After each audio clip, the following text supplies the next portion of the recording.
All right, we're back on this Ford Escape or something. I don't know what the hell the name of this thing is.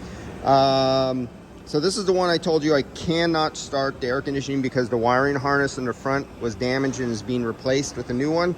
So my air temperature probe, the little thermistor that you see, that little black thermistor that sticks out underneath bumpers or somewhere inside the front of the vehicle, is missing. Without that, the AC will not operate.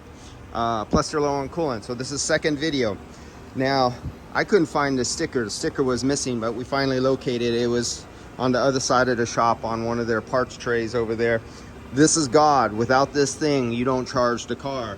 It's just like I tell the frame guys, you can't lose that, because that is like your frame specifications. When you're putting together a new frame and you're using your tram gauge and you got to do all your measurements and you got to lay your flags down and you have your heights, and it tells you if the frame is in square. If you are missing those measurements on these new cars, you're dead in the water. You cannot do anything. Same thing with air conditioning. Look on this one. You have 3 different engines that are inside this car. This one happens to be a 2.0. The engine sticker is missing. They haven't thrown away the hood. So you have to come over to the hood and you have to match up and look at what engine. It tells you a 2-liter. So you got 2-liter engine in this car. Come back to your sticker and match it over to 2-liter. So 765 grams. If it was a 1.6 or a 2.5, it's 680 grams. A huge difference. In both situations, the air conditioning will work. In both situations, if it's low ambient temperature conditions, the air conditioning would work just fine at 65 degrees. Because if you grossly overcharged it and it was only 65, 60 degrees, the head pressure would not go up because there'd be so much nice cold air. It would keep the head pressure down where it still would operate and not set off the 440 PSI switch that would kill the AC. It would run, but as soon as the car hit a hot climate, head pressure goes off and either it suffers by really poor AC performance.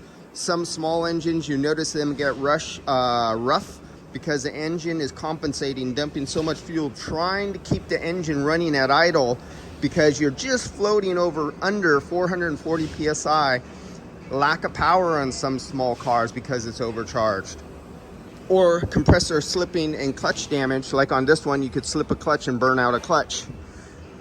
All those things can happen, and the vehicle can leave with perfectly good working air conditioning on a cool day, but then have a problem on a hot day.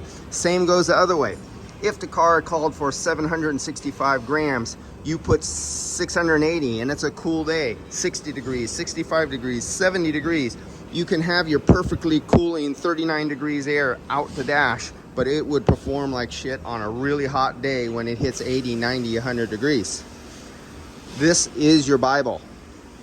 All right, wait only. Okay, we're closed, off.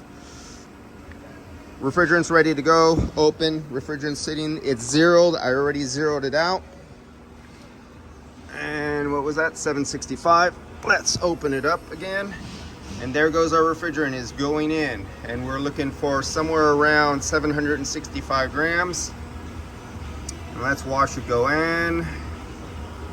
And I can't start this engine, and I'm shutting it off right now. It's off. Now I'm just trying to get that last little bit in there. And I got it now. I'm going to 710. I still have some liquid refrigerant inside here. I'm going to pop it up and give it a little vapor boost and shut off. I've done this hundreds of times and recovered it back out and reweighed it to get it right. So I'm going to stop right there. I can't explain anymore. I know you want to know more about this last little detail, but I got to go. But I just had to show you that this is the Bible, and I can't start this car. And there's never, ever a reason to start a car to have to charge it. If so, ask the person, why do you have to start it? What aren't you doing that you have to start it, but somebody else doesn't have to start it? There's some missing little link of knowledge there. All right, see you guys. Bye.